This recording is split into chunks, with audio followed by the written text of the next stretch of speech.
Friends, நம்ம வீடியோக்குள்ளே போகிறதுக்கு முன்னாடி இது வரைக்கும் பிரிட்டி கேர் சேனலை சப்ஸ்கிரைப் பண்ணாதவங்க சப்ஸ்கிரைப் பண்ணிக்கோங்க. அப்படியே பக்கத்தில் இருக்க பெல் ஐக்கானை ப்ரெஸ் பண்ணி ஆல் அப்படிங்கிற ஆப்ஷனையும் கொடுத்துக்கோங்க. Hi friends, welcome to pretty care. இன்னைக்கு நம்ம சேனலில் நம்ம எல்லாருக்கும் ரொம்ப பிடித்தமான ஒரு சூப்பரான ஸ்ட்ரீட் ஃபுட் ரெசிபி தான் பார்க்க போகிறோம். இந்த ரெசிபியை பொறுத்த வரையும் சின்ன குழந்தைங்கலேருந்து பெரியவங்க வரையும் நம்ம எல்லாருமே ரொம்ப விரும்பி சாப்பிடக்கூடிய ஒரு ரெசிபி. அது மட்டும் இல்லை, ரோட்டு கடைகளில் ரொம்பவே ஃபேமஸான ஒரு ரெசிபின்னு சொல்லலாம். ரோட்டு கடைகளில் நம்ம வாங்கி சாப்பிடக்கூடிய அதே டேஸ்ட்டில் வீட்டிலே எப்படி எக் நூடுல்ஸ் ரெடி பண்ணலாம் அப்படிங்கிறத இந்த வீடியோவில் பார்க்க போகிறோம். இப்போ தான் ஃபர்ஸ்ட் டைம் என்னுடைய சேனலை பார்க்குறீங்கன்னா சப்ஸ்கிரைப் பண்ணிட்டு பாருங்கள். வாங்க வீடியோக்குள்ளே போகலாம். இந்த எக் நூடுல்ஸில் நம்ம சில வெஜிடபிள்ஸ் ஆட் பண்ண போகிறோம். நமக்கு தேவையான வெஜிடபிள்ஸ்லாம் நல்லா வாஷ் பண்ணி எடுத்துக்கோங்க. ஸோ நான் இன்றைக்கி கால்வாசி அளவு முட்டைக்கோஸ் நல்லா நீளமாக ரொம்ப மெல்லிஸாக கட் பண்ணி எடுத்துக்கிறேன். ஏன்னா முட்டைக்கோஸ் ஆட் பண்ணால் மட்டும்தான் அந்த கடையில் இருக்கக்கூடிய அந்த ஃப்ளேவர் கிடைக்கும். ஸோ கண்டிப்பாக முட்டைக்கோஸை ஒரு பார்ட்டாக எடுத்துக்கோங்க. பாருங்கள் எந்த அளவு நல்லா நீளமாக கட் பண்ணி எடுத்துருக்கோன்னு. அடுத்ததாக ஒரு பெரிய வெங்காயத்தில் ஹாஃப் ஆனியன் மட்டும் ரொம்ப மெல்லிஸாக நீளமாக ஸ்லைசஸ் போட்டு எடுத்துக்கலாம். நம்ம கூட சில வெஜிடபிள்ஸ் ஆட் பண்ண போகிறனால நான் ஹாஃப் ஆனியன் மட்டும் எடுத்துக்கிட்டேன். நெக்ஸ்ட் ஒரே ஒரு கேரட்டை மட்டும் டாப் அண்ட் பாட்டம் இந்த மாதிரி கட் பண்ணி ரிமூவ் பண்ணிவிட்டு மீதி இருக்க அந்த பார்ட்ஸை நல்லா நீளமாக கீரல் போட்டு கட் பண்ணி எடுத்துக்கோங்க. ஏன் எல்லா வெஜிடபிள்ஸையும் நீளமாக கட் பண்ணுறோம் அப்படின்னா, நூடுல்ஸோட ஷேப் நீளமாக இருக்கிறனால தான். ஸோ நம்ம நீளமாக கட் பண்ணி போடும்போது அது கொஞ்சம் பார்க்க நல்லாயிருக்கும். மற்றபடி உங்களுடைய இஷ்டம், நீங்கள் எப்படி வேணால் கட் பண்ணிக்கலாம். நெக்ஸ்ட் ஒரு 4 பீன்ஸை டாப் அண்ட் பாட்டம் அந்த மாதிரி கட் பண்ணி ரிமூவ் பண்ணிவிட்டு ரொம்ப பொடியாக கட் பண்ணிக்கோங்க. ஏன்னா இதில் சீட்ஸ் இருக்கும் இல்லையா, ஸோ இது பாயில் ஆக கொஞ்சம் டைம் எடுத்துக்கிறனால ரொம்ப பொடியாக கட் பண்ணிக்கிறோம். நான் 4 பீன்ஸ் மட்டும்தான் எடுத்திருக்கேன். நெக்ஸ்ட் ஒரு குடமிளகா எடுத்திருக்கோம். இது ரொம்ப சின்னதாக எடுத்துக்கோங்க. இந்த மாதிரி காம்பை ரிமூவ் பண்ணிவிட்டு இதை நான் ஸ்கொயர் ஷேப்பில் தான் கட் பண்ணுறேன். இதையும் நீங்கள் ஸ்ட்ரைப்ஸாகவே கட் பண்ணலாம். சில பேருக்கு இதில் இருக்க சீட்ஸ் பிடிக்காது. சீட்ஸ் பிடிக்கல அப்படின்னா அதை எடுத்துருங்க. பிடிக்கும்னா நீங்கள் ஆட் பண்ணிக்கோங்க. நான் இன்றைக்கி சீட்ஸோடு தான் போட போகிறேன். ஸோ அவ்வளோதான். இந்த நூடுல்ஸ்க்கு தேவையான வெஜிடபிள்ஸ் எல்லாத்தையுமே கட் பண்ணி ரெடி பண்ணியாச்சு. நெக்ஸ்ட்டு ஸ்டவ்வில் இந்த மாதிரி ஒரு சாஸ்பேன் வச்சுக்கோங்க. நூடுல்ஸ் முங்குற அளவுக்கு தேவையான அளவு தண்ணி ஆட் பண்ணிக்கோங்க. நம்ம இன்றைக்கி மேகியோ இப்பியோ அந்த மாதிரி எந்த நூடுல்ஸ் யூஸ் பண்ண போகிறது கிடையாது. ரோட்டு கடைகளில் விற்கக்கூடிய அதே ஹக்கா நூடுல்ஸ் யூஸ் பண்ண போகிறோம். ஸோ நீங்கள் எடுக்கிற குவான்டிட்டிக்கு ஏற்ற மாதிரி தண்ணியை ஆட் பண்ணிக்கோங்க. தண்ணி நல்லா கொதித்ததும் சிம்மில் வச்சுட்டு ஒரு அரை டீஸ்பூன் அளவுக்கு சால்ட் ஆட் பண்ணிக்கோங்க. தண்ணி நல்லா கொதிக்க விட்டதுக்கப்புறம் நம்ம வச்சுருக்க ஹக்கா நூடுல்ஸை உள்ளே ஆட் பண்ண போகிறோம். இது உங்களுடைய ஃபேமிலி மெம்பர்ஸ் குவான்டிட்டிக்கு ஏற்ற மாதிரி நீங்கள் ஆட் பண்ணிக்கோங்க. நான் இன்றைக்கி 4லேருந்து 5 பேர் சாப்பிட்ற அளவுக்கு நூடுல்ஸ் எடுத்திருக்கேன். ஸோ அதுக்கேற்ற மாதிரி தண்ணியும் ஆட் பண்ணியிருக்கேன். தண்ணி நல்லா கொதிச்சதுக்கப்புறம் நூடுல்ஸை போடுங்க. அதுக்கு முன்னாடி போட்டுற வேண்டாம். கூடவே 2 டீஸ்பூன் அளவுக்கு ஆயில் ஆட் பண்ணிக்கோங்க. அப்போ தான் ஒட்டாமல் நமக்கு உதிர்வாக கிடைக்கும். ஸோ அப்படி நல்லா கலந்து விட்டுறணும். நூடுல்ஸ் பாருங்கள் ஓரளவு வந்திருக்கு. நூடுல்ஸ் ரொம்ப வெந்துருச்சு அப்படின்னா குழஞ்சிரும். ஸோ முக்கால் பதத்துக்கு இருக்கும் போதே நம்ம எடுத்துறது நல்லது. இந்த மாதிரி ப்ரெஸ் பண்ணி பார்த்தீங்கன்னா கட் ஆகணும், அவ்வளோதான். ரொம்ப மையாக இருக்கக்கூடாது. ஸோ அவ்வளோதான். இதை ஒரு ஸ்ட்ரெயினர் வச்சு வடிகட்டிடலாம். சூடாக இருக்கும்போதே இந்த மாதிரி ட்ரான்ஸ்ஃபர் பண்ணிடுங்க. அப்போ தான் ஒட்டாமல் இருக்கும். இதுக்கு மேலே நார்மல் வாட்டர் ஊற்றி இந்த மாதிரி லைட்டாக கிளறி விட்டிங்க அப்படின்னா கொஞ்சம் அதில் இருக்கக்கூடிய அந்த ஸ்டார்ச்லாம் போயிடும், நமக்கு உதிர்வாக கிடைக்கும். இதுக்கு மேலே ஒரே ஒரு டீஸ்பூன் அளவுக்கு ஆயில் விட்டுக்கிறேன். அப்போ தான் நூடுல்ஸ் காயாமல் ரொம்ப உதிர்வாக இருக்கும். இப்போ இதை ஓரமாக எடுத்து வச்சுட்டு இதுக்கு தேவையான பேஸ்லாம் ரெடி பண்ணிடலாம். ஸ்டவ்வில் இந்த மாதிரி சின்னதாக ஒரு கடாய் எடுத்துக்கோங்க. கடாயில் எண்ணெய் அல்லது பட்டர் இல்லைன்னா வெஜிடபிள் ஆயில் இருந்தால் 2 டீஸ்பூன் அளவுக்கு ஆட் பண்ணிக்கோங்க. இதில் நான் இன்றைக்கி 2 எக்ஸ் ஆட் பண்ண போகிறேன். நீங்கள் 4 பேருக்கு செய்கிறீங்கன்னா 2 எக் எடுத்துக்கோங்க, கரெக்டாக இருக்கும். இப்போ இந்த 2 முட்டைக்கு தேவையான அளவு மட்டும் சால்ட் ஆட் பண்ணிக்கலாம். கூடவே பெப்பர் பவுடரும் ஆட் பண்ணிக்கலாம்.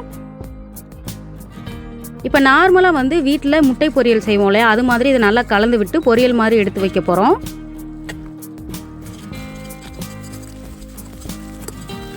பாருங்கள், முட்டை பொரியல் ரெடி ஆயிடுச்சு. இதை நான் தனியாக ஒரு பிளேட்டில் ட்ரான்ஸ்ஃபர் பண்ணி எடுத்து வச்சுக்கிறேன். இந்த மாதிரி எடுத்து வச்சுக்கோங்க. நம்ம தேவைப்படும் போது லாஸ்ட் ஆட் பண்ணிக்கலாம்.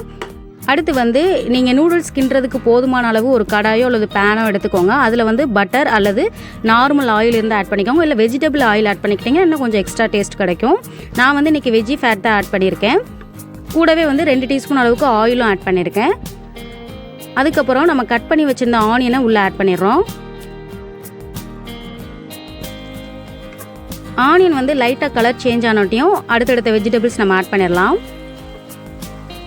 பாருங்கள், ஆனியன் இந்த மாதிரி கண்ணாடி மாதிரி ஆனதுக்கப்புறம் கேரட் ஆட் பண்ணிக்கோங்க.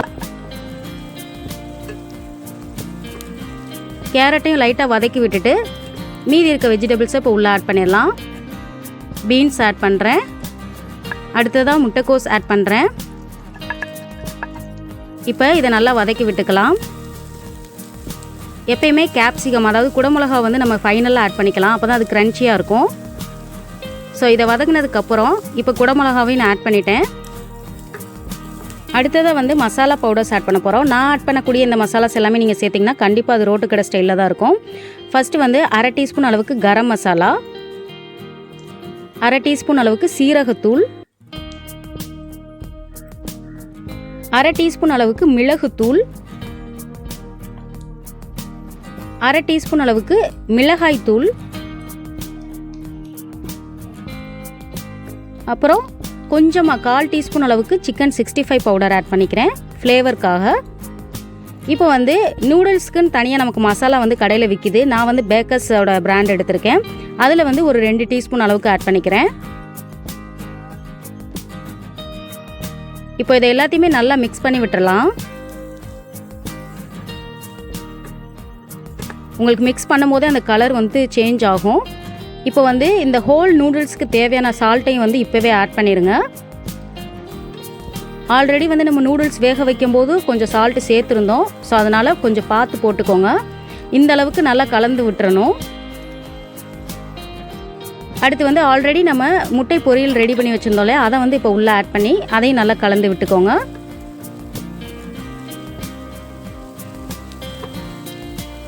இது எல்லாத்தையுமே நம்ம ஃப்ரை பண்ணும்போது ஹை ஃப்ளேமில் வச்சு பண்ணுங்கள். அந்த ஸ்டிர் ஃப்ரைன்னு சொல்லுவாங்க, அந்த மாதிரி இருக்கணும். அப்போ தான் நூடுல்ஸ்க்கு நல்லாயிருக்கும். அடுத்ததாக சோயா சாஸ் வந்து ஒரு 2.5 டீஸ்பூன் அளவுக்கு ஆட் பண்ணிக்கிறேன்.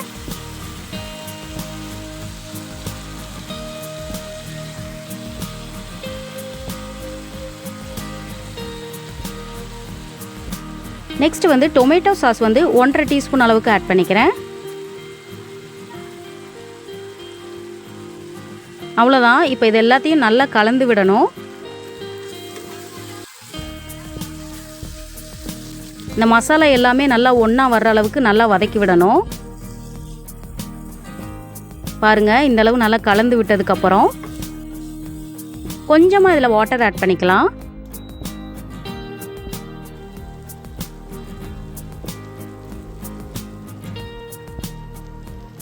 பாருங்கள், நான் ரொம்ப கம்மியாக தான் ஆட் பண்ணுறேன். இந்த அளவுக்கு நீங்கள் வாட்டர் ஆட் பண்ணிக்கோங்க. ரொம்ப அதிகமாகவும் ஊற்றிட வேண்டாம்.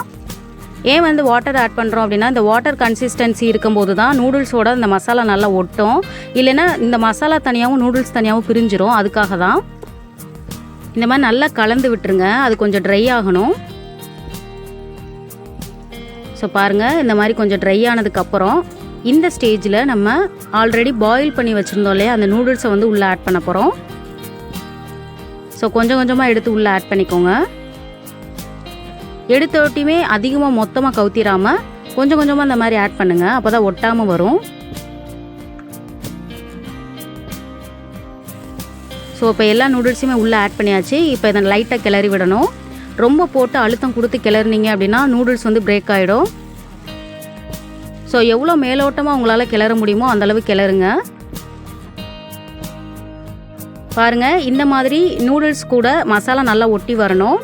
நல்லா ட்ரை ஆகிற வரையும் நல்லா கிளறிட்டு ஸ்டவ் ஆஃப் பண்ணிடுங்க. இப்போ ப்ராசஸ் முடிஞ்சிருச்சு. கடைசியாக நம்ம மல்லித்தலை தூவி இறக்கிடலாம். ஸ்டவ் ஆஃப் பண்ணதுக்கப்புறம் மல்லித்தலை தூவிட்டு லைட்டாக கிளறி விட்டிங்க அப்படின்னா அந்த சூட்லேயே வந்து மல்லித்தலையோட ஃப்ளேவர் வந்து இறங்கிரும்.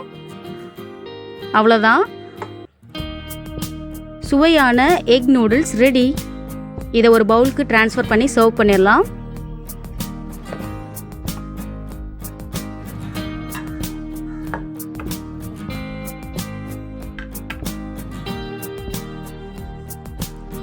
உங்களுக்கு பார்க்கும்போதே தெரியும் அதோட டெக்ஸ்சர் வந்து எந்தளவு வந்திருக்கு அப்படின்னு.